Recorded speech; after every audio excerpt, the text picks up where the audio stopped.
The brighter the star, the darker the shadow. When you go for that audition, don't let the shadow hold you back. Just embrace it, but let the star shine. Hey performer, welcome to the Creatively Performing Arts podcast. Are you ready to get back to your creative passion for singing, acting, and dancing again? Hi, I'm Estelle, beginner voice coach, performer, and Christian creative, and I know how it feels to want to use your God-given gifts, but to stay stuck in fear. The solution is to just get started. So, in this podcast, you'll find beginner singing and performing tips, inspiring interviews with artists, and help to push past your fear so you can finally start performing again. So pause your Broadway playlist and take a vocal rest, because the show is starting and you're the star of it. Let's begin. Friends, welcome back to the show. It's Estelle, and this is Creatively Performing Arts, the podcast. I am so excited for you to hear today's episode. I got to interview Sherri Raeford, and I'm going to introduce her in a second, but I'm just so excited for you to hear her story. You know, this show is about helping you live more creatively through starting to sing, dance, act, perform again. And one of the reasons I love doing this show is because I get to hear people's stories and share their stories with you. And it's so important. It's so important that you are listening to these stories and hearing people's journeys, hearing these perspectives, because it could be what you need, right, to help you maybe change your perspective, change the way you think about a certain challenge you're facing, certain struggle you're facing as a creative, as someone who's starting to sing, perform again.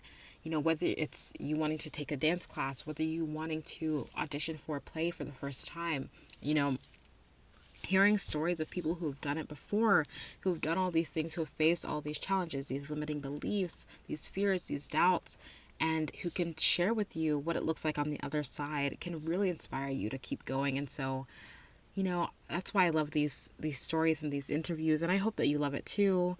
And I hope that it really not just inspires you, but like practically helps you to take next steps towards starting to sing, starting to dance, starting to act, starting to share your gifts with others, starting to use your God-given creative gifts without fear, with abandon, you know, just like freely putting it out there, freely going for it. And I hope that you feel that empowerment and that encouragement through these stories, through these episodes, as well as practical tips as to like how to actually do this. Like, how do I actually start singing? How do I actually, you know, what do I choose for an audition? Things like that, like that you can hear from some of these artists who I'm interviewing and some of these episodes that I'm sharing. So yeah, I hope this really just inspires you to get started. That's what I want this show to do, and to help you live more creatively. So yeah, that's what I love. That's what we're here for. So before I introduce Sherri and get into the interview,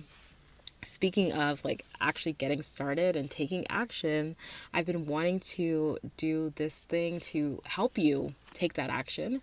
And it is coming, it's finally happening in January 2023. Okay, we're doing a free live workshop on Zoom that's all about helping you build confidence and start building confidence as a singer, as a performer. You know, we all are, whether you are dancing, whether you're performing, acting, wanting to sing, whatever it is, you know, a lot of you are wanting to be triple threats, are triple threats. Maybe you, meaning that you sing, dance, and act, right? Maybe you are acting, but you want to sing better. You want to sing more. You want to be a more confident singer. And auditions, maybe you dance, but you want to explore singing, and you like to write songs, but you want to grow your voice, right? There's so many reasons why building confidence as a in your voice and your performance style can really impact you as a performer. And so I want to help you explore that. Like, let's explore that. We're going to do a free workshop where I talk about, really honestly, like at the heart of it, like building confidence as a singer. It comes from action. It comes from the doing. It also comes from like learning to love your voice and know your voice and know how, you know, accept your voice as it is, and all of these different things. And I just can't wait to get into it in this free workshop. It's going to happen in January of 2023. So keep a lookout, I guess, or an ear open, because I'm going to be talking about it more in the coming weeks on this show. So make sure you subscribe on Apple Podcasts, or Spotify or wherever you listen, to make sure that you don't miss an episode, because I will be talking about it more. And if you want to get even more insight as to like what's going to be happening in this free workshop, go to the show notes right now. Go to the show notes and click join the Facebook community, because that Facebook group, the Performing Artists Community on Facebook, it's a free Facebook community, and it's a place where we, like listeners to the show, performing artists, gather together and can really inspire and connect with each other, collaborate with each other, meet people who are doing what you want to be doing or who you might be able to inspire. Like, it's so many opportunities are available to in being in that type of community. And I will be going live in there coming up, like as we come up to the live workshop, talking about different aspects of confidence as a singer, as a performer, sharing some of my own tea, right? Spilling some tea, sharing some of my own experiences, and just like talking more about what it's going to look like. So if you are interested and you want more information and you want to be aware of when it's happening and all that stuff, not only subscribe to the show, but also go join the Facebook group. It's fun, okay? There's a lot of theater in there, a lot of laughs in there. It's great. It's great. It's very inspiring, of course. So go join. So now let's get into this conversation with Sherri. Guys, if you've listened to past episodes, I've definitely mentioned her before. She's the artistic director of the company that I did A Midsummer Night's Dream with for my first time working with the company, and it was so fun. I love Sherri. She's amazing. The way that we met was such like a godsend and a beautiful, beautiful story. I've definitely told it before, but I'm excited for you to actually get to hear her story and her journey, and I loved hearing it myself. So let me introduce her. So Sherri Raeford is the founder and artistic director of Radiance Performing Arts Company in North Carolina, started in 2013. And she is also an actor herself and a director. She considers herself an educator first, and she is really the Shakespeare queen, okay? She studied at Shakespeare's Globe Theatre in London through Shakespeare Lives, and she's continued her studies in Shakespeare since then. She's also a ballroom dancer, a creative movement specialist, and overall, such an inspiring and beautiful person inside and out. Truly, I love her, and you will too. So let's get into it. Without further ado, Sherri Raeford. All right, I'm here with Sherri Raeford. I'm so excited to talk to you, Sherri. How are you doing today? I'm doing really well. It's great to see you today in person. I know. I'm so excited. Usually I do, like I was telling you, usually I do all of our interviews on Zoom, but I'm excited to be like face to face. It's also weird because I'm like used to looking at my laptop instead, Yes. but we're looking at each other face to face. So yeah, so Sherri, you are a thespian, like to the max. You're a Shakespeare queen. You are the founder of Radiance Performing Arts Company. I would just love to know your journey so far. As you know, you can go as far back as you want, but just give us, for people who don't know you and don't know Shared Radiance, kind of give us like a little background of like who you are as an artist and how you got to where you are now. Okay, well, I'll try to do the first part in bullets Mhm. because I've been living a while. So when I was younger and in high school, I was really interested in visual art and music and chorus. And because I did go to school a while back, we had more options. We didn't have the, now people are tracked into AP or this or that. But at the time, you could just kind of choose what you wanted more. So I did chorus and, art and competitive speech. Oddly enough, I wasn't in plays in high school. I worked backstage and I was on the debate team. But anyway, fast forward, during my generation, if you just married well and were a secretary in the rural area where I lived, you were probably considered successful. And that wasn't anything bad or a throw off on my upbringing. I had great parents. It was just the way it was. But there was always arts in the home. My dad bought me a guitar when I was 10. My brother was playing the guitar by the time he was 10. Then there was a piano and piano lessons. And it wasn't like we had this huge budget for this stuff. They just made room for it. At the family reunions on my mom's side of the family, there was always a family band. Fun. From the time I can remember, my brother's band was practicing in my home. But when I was graduating, I didn't know what to do. I didn't know the idea of making a living in the arts just didn't seem like something I wanted to do. But couldn't figure out anything besides the arts. There was nothing else that gave me passion. So I took some gap years, several. I didn't really get focused until I was probably 24. I took a few community college classes. At 24, I majored in visual arts.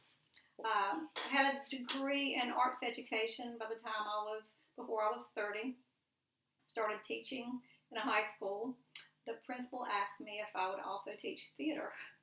And I'm like, well, I love performing arts, but I'm not certified. And if I'm going to teach something, I want to be certified. And so they paid for me to go back to school.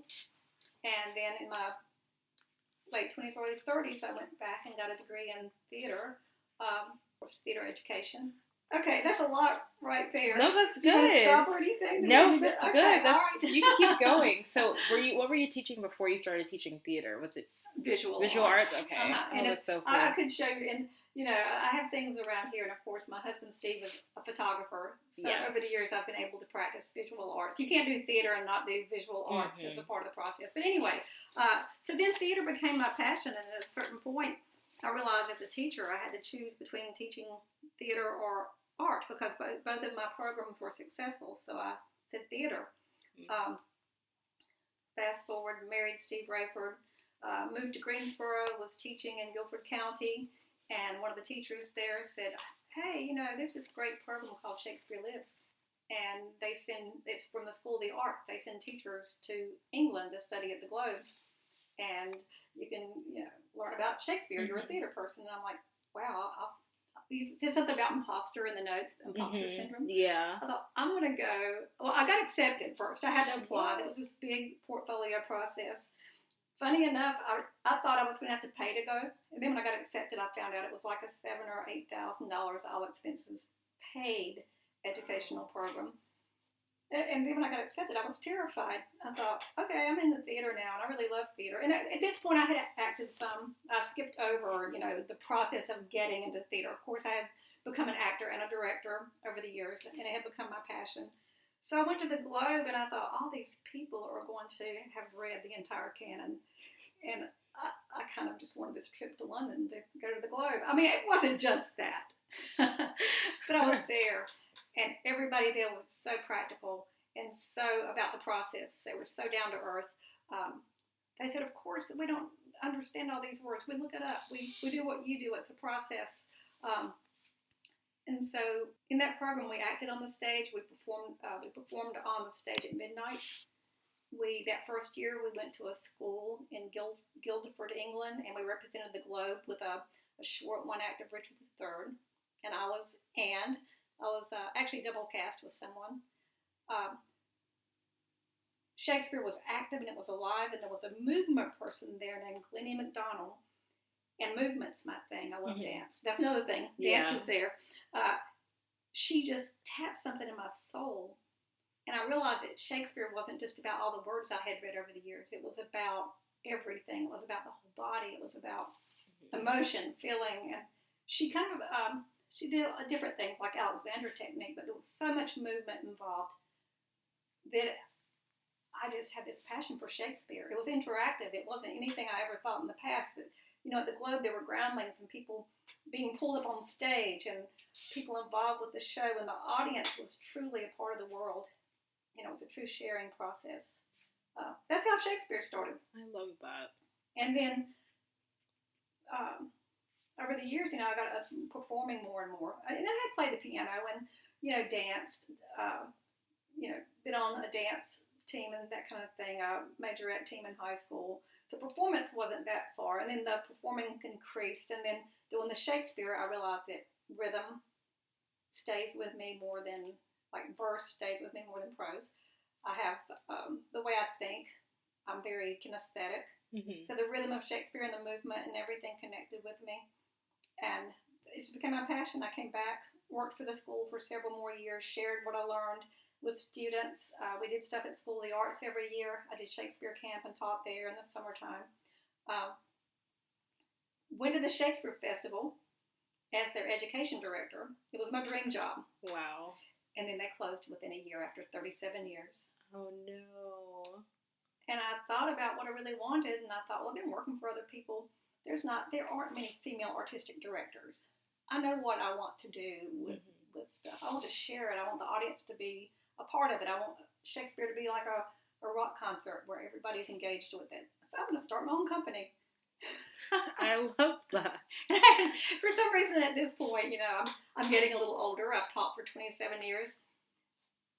I really don't think I had any fear at that point. I would have had a lot of fear at your age. If I could have been you at your age, or the people that work for me at your age, because you all are so together, I don't know where I would be now, because I didn't have your self-confidence until I reached my 30s.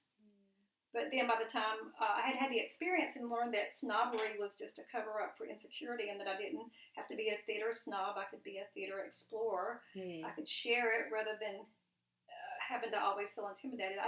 I started it, and I started a nonprofit. That was 2013. And we're still here. Wow. What a great story. Oh my gosh. And I can't wait to get more into starting Shared Radiance and everything. But there are so many good things that you said. So there are so many things to get into with your story. Especially, I want to start with the fact that you said you weren't sure, like you were experiencing like imposter syndrome, quote unquote. Like you weren't sure if you should go to the Globe trip, and you like weren't sure of yourself, etc. But then look what happened. Like if you hadn't gone, then you wouldn't have discovered your love for Shakespeare, and then like none of like Shared Radiance wouldn't be where it is now. And I just want to like highlight that, because I think so many times, like even in my life and so many people listening, we think of like, wow, I would like to do this. Like it's that curiosity. You talked about like not being snobbish, but instead being an explorer, right? It's like, it's not so much about like knowing everything, but it's about being curious. And I feel like you had that curiosity towards, oh, like maybe this could be something cool, but then you had that fear of like, oh, am I good enough? Right. I don't know the whole canon of Shakespeare or whatever. And I just want to like highlight that, because if we don't explore that curiosity of like, oh, could this be something that might work out? Maybe, I don't know, but like this is something that I'm interested in exploring, and having that mindset of like exploring and curiosity, as opposed to giving into that fear and doubt. If you didn't go where the curiosity was leading you, then you wouldn't be where you are now. And it's just so interesting. Like I love that part. Well, I'll have to say, I think I probably got that from my dad. My dad always just, he actually ended up designing machinery that built furniture. He was a designer, but he started out very humbly, actually, and had to work to get his degree, even a GED. He had to really work to get to where he was, because he grew up in poverty. But he always just was so curious about everything, and loved to travel. And even though I've had my insecurities, I think I've always also had this, and I don't know if it's good or not, this like, I'm going to do this. This lack of fear, I'm going to go for it. Yeah. But I think I've always said I can talk myself into anything. Like in an interview, I could talk myself into a job. But then when I get it, I'm like, well, I can talk a big game, but this is a lot of work. This is a lot of knowledge base that I've talked about. There's a lot of things I have to do here. And the Globe thing, honestly, I was married at the time, and Steve was so, go for it. Do it. And just, I have, since then, I've seen people that I recommended for the program that wouldn't do that. There were so many excuses they could come up with that they couldn't go. Yeah. At the time, we gave the opportunity for many years to teachers and educators and theater people and English teachers. I don't know what it is, but if you didn't do that, there's so many things I would miss in life. And the Shakespeare thing has brought so many people, and just this confidence I wouldn't have had otherwise, because I think I had been in environments, and I've been to, my college environments were good, but there's always people that can be intimidating. And a lot of times when people find out they're intimidating, they play, and they see that you can be intimidated, they kind of play into it. Yeah.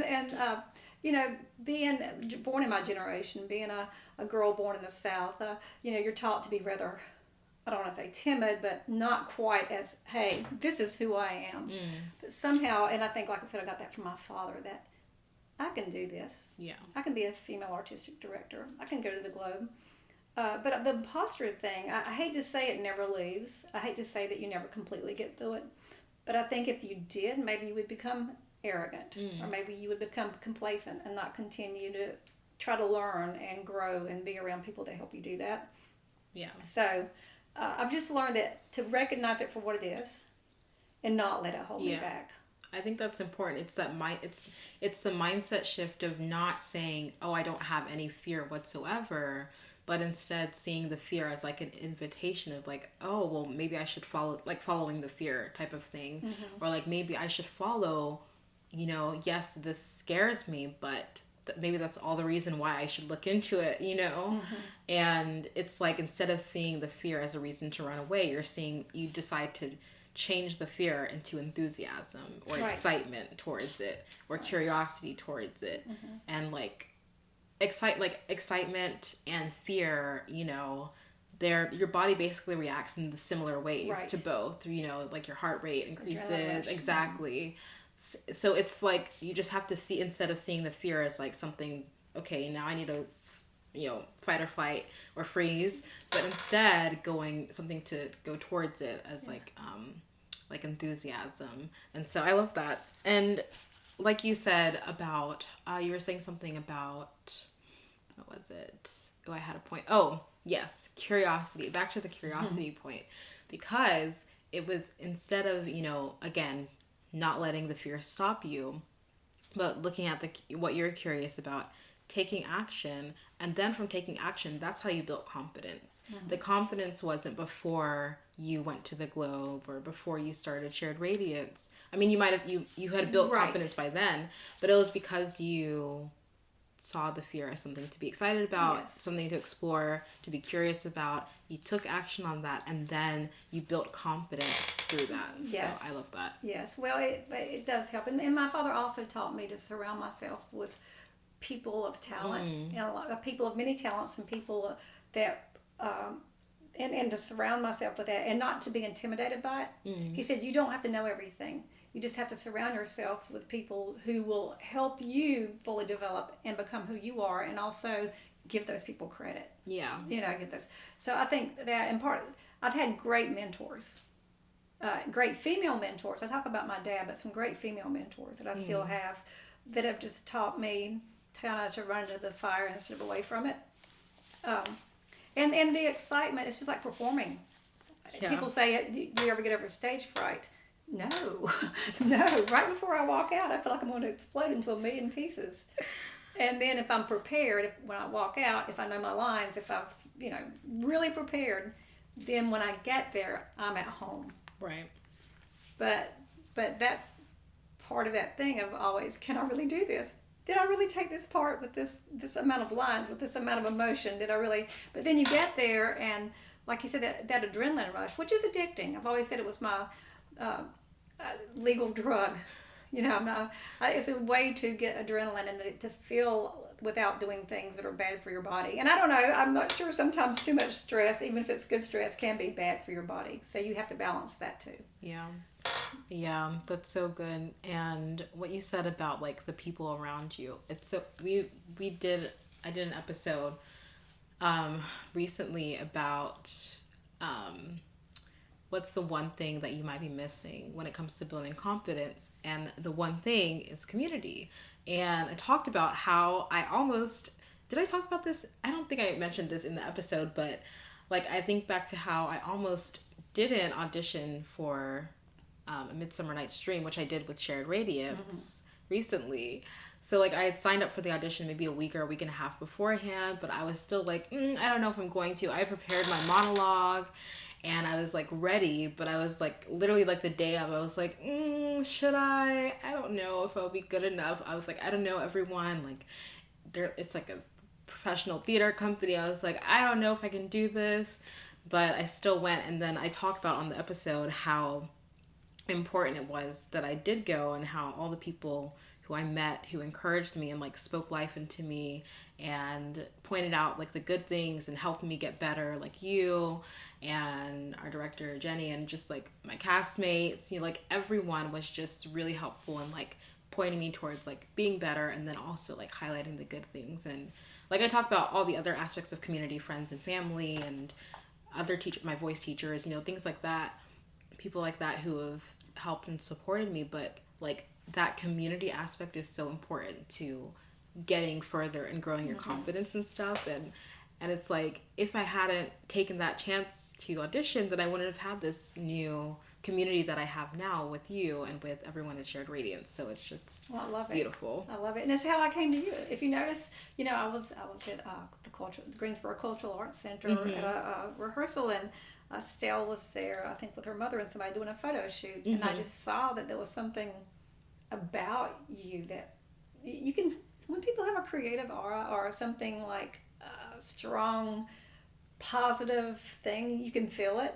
And I felt it, and I thought, I just need to get to know her. And you know, we started the conversation, and I told you who I was. So I'm also, a lot of my mentors are older, but I also learn and surround myself with a lot of people that are younger, and you've seen that. I have, next season, we have a lot of younger people directing, because there's something that you can get from people that are younger that you can't replace with anything else. And I've never lost my passion, but it renews your passion to see somebody like you that has so much passion for what you're doing. And I just, like I said, I look at you all, I'm like, the confidence is refreshing. But the fact that she will talk about imposter syndrome and admit it. And as females, I think people are more empowered now and empower each other. And that's so refreshing. Yeah. Yes. And vice versa. I mean, I have so much to learn from you, and I have so much to learn from, you know, mentors and people who are older than me who have so much more wisdom and experience. And you have your own passion so we just like learn from each other. It like bounces off each other. And I love that. But yeah, I've told that story about meeting you on the podcast before, and like the synchronicity of it, and how literally like it's just crazy. That was one of the craziest, coolest things that happened this year. That's wonderful. And if you're aware of it, I think you can really feel that. And I don't go around all the time. You know, every day I don't go to some place and say, hey, I want to know you. I'm probably not going to do that today. It's just that thing if people are open to the universe, and I think to whatever their strong beliefs are, and whatever higher power or whatever is guiding them, which I know that you have that, you know. Yeah. And I do too. I think that is there. You open your eyes to it. And it does help you become successful, because if you're surrounded by good people, wherever you go from that, it can only be good. Yeah, I love that. Thank you. Let's talk about Shared Radiance a little bit, switching gears, because we've like hinted towards it. And I want to talk more about, you talked about like your idea for it to be like a rock concert, like where people can interact with Shakespeare and really love Shakespeare. So talk about like maybe how you were able to kind of build it to where it is now, for people who are thinking of like maybe starting a creative project or starting to audition for shows. You know, talk about like what the theater company, how it's set up kind of, what the dream is for it, so that people can kind of be inspired to be like, oh, like maybe I could find a theater company like that where I am and be a part of it. Or maybe I can try Shakespeare too, or maybe I can, you know, start something creative as well. So. Okay. Well, you know, I had the experience at the Globe, and I did that I actually have been to the Globe 3 different times in the summer to work with their masters and the people that share so wonderfully there. But then I also had I was on the board of the Shakespeare Festival, and I worked there for a year as education director. So education is my strong thing. I mean, I was an educator in high school for several years, and I'm proud of that, theater educator. But when I started thinking about starting the company, I had taken early retirement from teaching in order to go to the Shakespeare Festival, and then they closed. And I thought, I'm too young for my career to be over. Do I want to work for somebody? What do I want to do? And I thought, well, after working, the festival was great, but they did most of their things at High Point Theater, which was very formal, more formal Shakespeare, but very well done, very professional company, you know, equity, wonderful experience there. But then the Globe was so different, you know. So I thought, well, what would I do? I thought I want to, and then I had also been to the New York Classical Theater and saw them perform in Battery Park and ended their show. Went through the park and ended it at the Statue of Liberty at night with fireflies, with their little stage managers holding flashlights from their faces. That's so cool. And now I'm friends with their artistic director, who is one of my mentors. But anyway, I had seen that. I thought I want to do Shakespeare. And I was living here, and I thought, in my yard, I want to do Midsummer Night's Dream and travel around my yard. But I want a nonprofit because I want to be able to, take donations and get money and build. So as soon as the Shakespeare Festival closed, I took a week and started working on my nonprofit, writing my laws, my bylaws, my narratives. You had to apply, of course, to get it. I happened to have a family member who's an attorney who knows a lot about nonprofit stuff, and he helped me with my bylaws. He helped me get my thoughts gathered, and I sent it in to get my nonprofit status, and the government shut down. We always have these government things going on. So the government was shut down for 4 months, so it was delayed. But I did my first play and just did Midsummer Night's Dream, and then, because I am an educator, one of my friends called and said, I'm bringing an activity bus full of students. Tell me where we park. And I thought, you've seen my yard. I thought, there's activity buses of students coming to see my show. Okay, I better rent a park or something along with my yard. So then we went to Hagenstone Park and rented that through the city so that I could bring activity buses of students there. And then I realized people wanted to see what I was doing. The people were following us around parks and ending up in different places. And I was trying to do Shakespeare in a way that was accessible to people. So from that first year, which I started out with nothing, but I had a group of passionate people who some of them are still with the company, Epi and Kelly, Chris Benares, a lot. I started out with nothing, but because I took an early retirement from education, I also had a bit of a retirement coming in. And so thankfully for the support I have with Steve and, whatever, I had the freedom to build this company, but still have a little income. Somewhere along the line, I thought the Shakespeare Festival had a school show. We need to go in the schools. So we started the school show with 3 people, and we go in the schools in North Carolina, and we do a 45-minute Shakespeare. That's kind of a part-time gig. With the NC Shakes, it was like every week full-time for the season, but we do that maybe 2-3 days a week in the spring. It just, people believed in what we were doing. And also I've evolved. I directed the show. The first few years I directed the shows, and then I started bringing in some guest directors. And then I thought, we could perform in the library, in the stacks, and people can walk around and follow us. And people would ask me to do things, and I think, can we do that? Well, we can perform in this bar, and while these people are having happy hour, we did that, and we did on Shakespeare's birthday. So I'm open to new ideas, but and then now we get grants. We went along. I've got more accepted with the arts councils with what we're doing. I've learned how to write grants. That was a process. I'll tell you this for people starting out. The first 2 or 3 years, the first grant I wrote, I didn't get it. The second grant I wrote, I got it, but then I didn't get it the next year. So finally I called the arts council. I'm like, okay, tell me what to do. He said, come in and talk to me. This was at Arts Greensboro, and I can't remember the gentleman's name, but I came in and he said, okay, this is what you need. In the end, you need to have videos. You need to do this. You need to do that. Because I fancied myself a decent writer because, I have a master's in theater education, so I had, written plenty of things, but there's certain language. So I had to be vulnerable and say, I'm not doing a good job of this. What do I do? That next year I got the grant. The next year he called me in and told me my final report was one of the best ones that he received. But it's just because they taught me how to do it, and I still have to learn as I go. Chapel is also getting a degree in grant writing, which is very important for a nonprofit. Yeah. Because it's hard, especially these days, to exist off the box office alone. You're probably not going to do it unless you're in one of the larger cities. You're going to need funding. Yeah. So good. I love that you said, when you talked about being vulnerable, to ask for help and ask for guidance. Yeah. And that's so important for anyone starting anything, whether you're just starting to, and this goes back to community.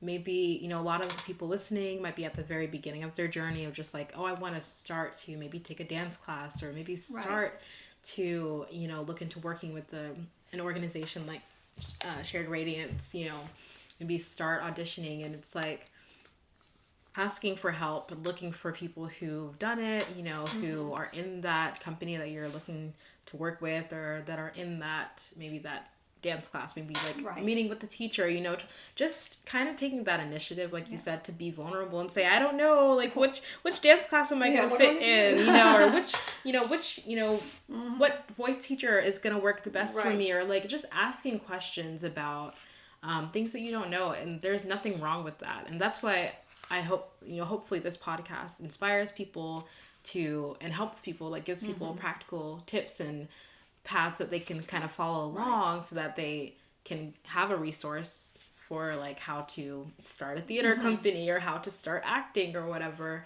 like hearing your story, and so that they know that they're not alone, and that they can ask for help and be vulnerable in that way. So and now I find out Arts Greensboro has what's called shared services. So my accountant, Shantae, who's wonderful, she is with Arts Greensboro, so she does work for me 2 or 3 hours a month, but it's through Arts Greensboro, and that way my QuickBooks can be transparent to the arts councils.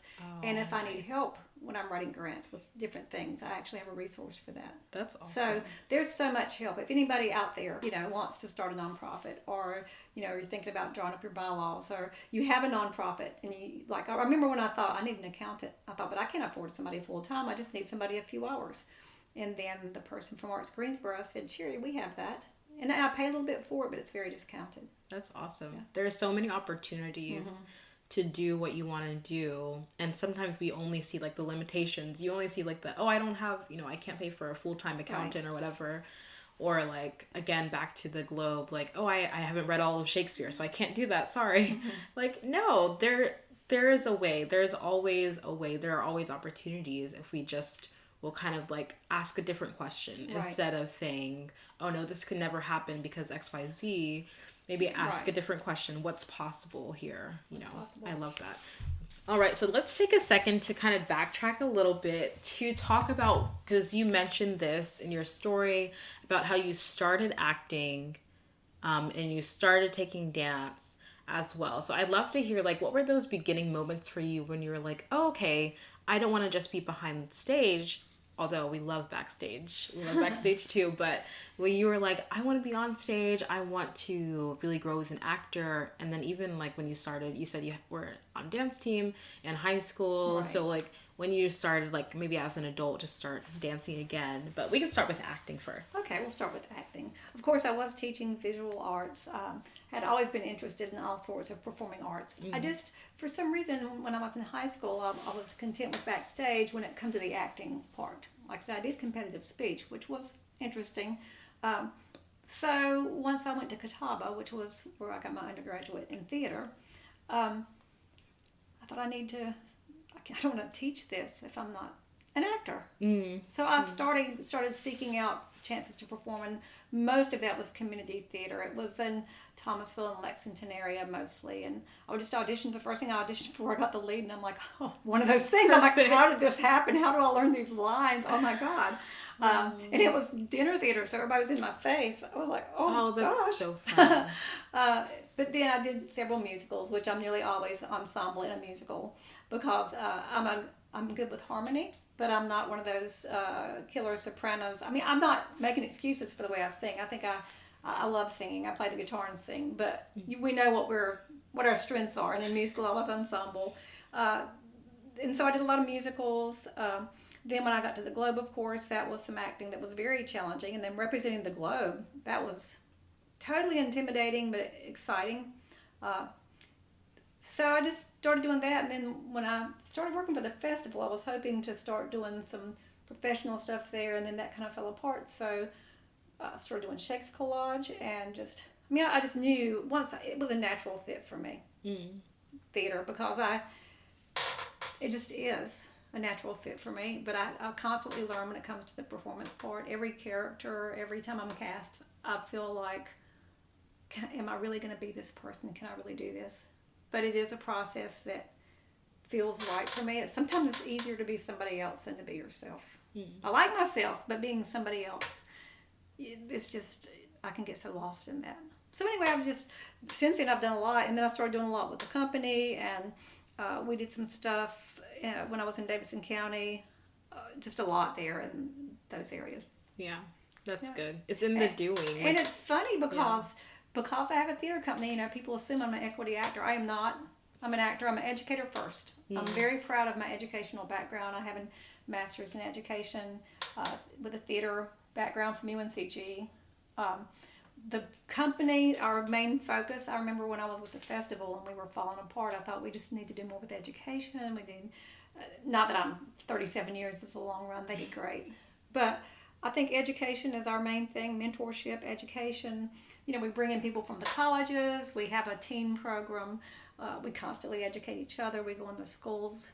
So there, I don't know, I think I over-answered your question. No, that's perfect. I love again, you said, I just started. You auditioned for community theater, looking around you, again, looking for the opportunities instead of, looking for excuses. You looked around and you're like, oh, look, I can go for this audition and that audition, and then it builds and it builds and it builds. And then next thing you know, you're at the Globe. Yeah, Not exactly, but. It is nice when you're actually getting paid for it. But, but it is something that I think you have to, it's just like any kind of muscle, you have to exercise. The arts, you have to get out and do it. Yeah. And if you're not doing great, you have to find people to help you figure out what to work on, how to improve. Yes, love that. Back to, of course, it all comes back to community. It all comes back to the doing and the just starting and looking for the opportunities and then going from there and growing from there. And I love that. And you talked about, and back to looking for people who can guide you.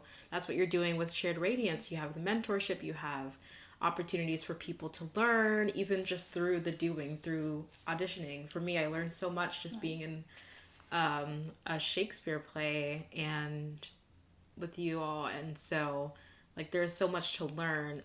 I would love to know, what are some upcoming projects that you'd like to kind of share with people, things that are exciting to look forward to, so that we can all be inspired by the things that are coming up next. All right, there's a lot exciting going on. Well, we're doing Shine, which is our yearly fundraiser, and it's basically a variety show with our company members because we have a lot of triple threats. And it's a time that we don't do Shakespeare. We do musical theater numbers, we dance, we do monologues.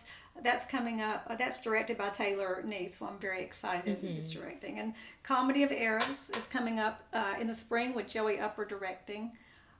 We're doing Romeo and Juliet downtown with teens as a collaboration with Creative Greensboro.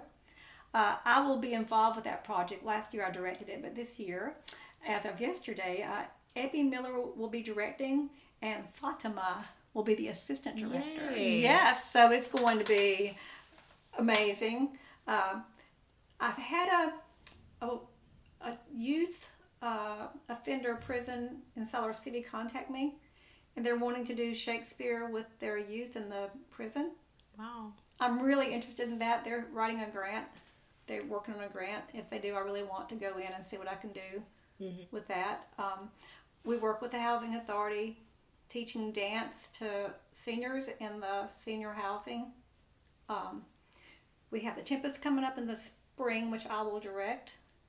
And Chapel Upper has a residency, and she's involving Shared Radiance at Creative Greensboro, and she's going to take Pride and Prejudice and turn it into a 1-hour modern piece. And we're going to do several workshops surrounding that. That's just a few of the things we're doing. Wow, so much coming up. But I think it all speaks to the impact that Shared Radiance is having, and that you're having, just the overall impact that theater and the arts can have, and again, it all started because you were like, oh, maybe this Globe thing could be interesting, going to Europe for how long, and all expenses paid which trip. I didn't know until I was accepted. I'm like, oh, exactly. right. You didn't know until you took that chance, and then look at it now. Now you're having so much impact. You're working with these women. You're working with teens, right? Building their confidence and stuff, helping them learn Shakespeare too. And just impacting and inspiring so many people. And it wouldn't have happened if you hadn't taken those first steps. And that's the impact that the arts can have. You never know until you start. And then you see how big it can become over time. So I love that. Yeah. Thank you for doing that. Oh, and we have the school show. I didn't mention the school show. The school show. Oh, that's always, perfect. Yeah, we have the school show. We go in the schools. We have some grants and that's different good. places. Yeah. That's so fun. Again, with the impact just grows and grows. The more you do, the more you make connections, and the more you can serve other people. And it just goes to show how impactful the arts can be, and how much good it can do for the world and for people. So I love that. We're gonna round up. This conversation has been so good. There's so many good things in here, talking about community, talking about opportunities and building confidence. And I think everyone can take away so many good things from this conversation. I would love to know, I always ask people if you could give just one piece of advice for any aspiring performer, anyone who's listening who is like, okay, like Sherri, you're doing all these cool things. I don't even know if I can go to an audition like you did and get the lead in a musical. Like, what if I don't get the lead? Or, if I want to start dancing, if I want to start acting, it's kind of hard for maybe someone who used to be in the performing arts when they were in high school, maybe, but kind of took some time off, or haven't done it in a while, or have never done it, but always had this curiosity towards it. So if you could give like one piece of advice to someone who's some kind of aspiring to just start in the performing arts, what would you say? Well, just take that step. Just take the step. Don't let, if the first step doesn't work out, don't let that throw you. There's been as many missed opportunities I've had as opportunities that I've received. Just do it, and be sure that you surround yourself with community and with people that you think can help you develop what you need to develop in the areas that you're working on. Like you said that you thought about not doing this. Find people who support you, and be sure that you associate with people who bring out the best in you and that you bring out the best in. And then you can do anything, whether it's that first audition or starting your business, and don't ever, even if you have self-doubt, don't be embarrassed by it. Find people like us who understand. Sometimes if you embrace it, I'm going to say this. A therapist told me one time, the brighter the star, the darker the shadow. When you go for that audition, don't let the shadow hold you back. Just embrace it, but let the star shine.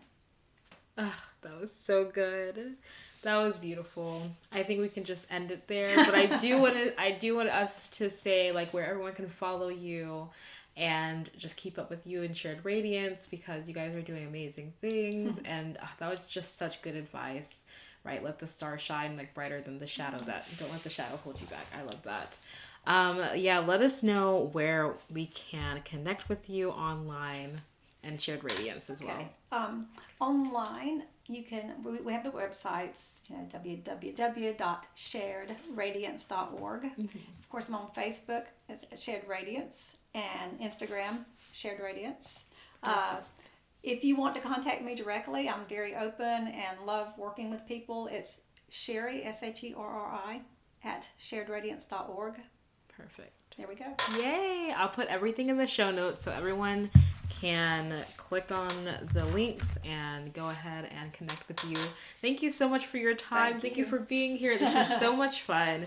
You're such a light. Face to face. Yeah, I know. You're literally shared like radiance. Like you are radiance. I have you in my phone with like the sun next to you with like the smiling sun. Oh my gosh. Because like you are the radiance, like you are Shared Radiance. So thank you for sharing your light and your radiance with everyone today. I just hope that we can all stay connected with you. So thank you. You are radiance too. Aww. Don't ever forget it. Thank you.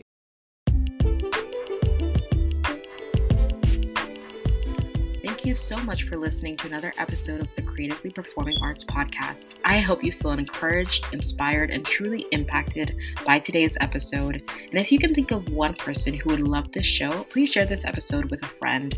And if you wouldn't mind going to Apple Podcasts and leaving a review and rating, it will take 30 seconds and it would truly immensely help the show grow and reach more people who need to use their creative gifts as well. And finally, go to the Performing Arts community on Facebook and join this online free community for you to interact with and connect with other artists. Thank you so much for being here.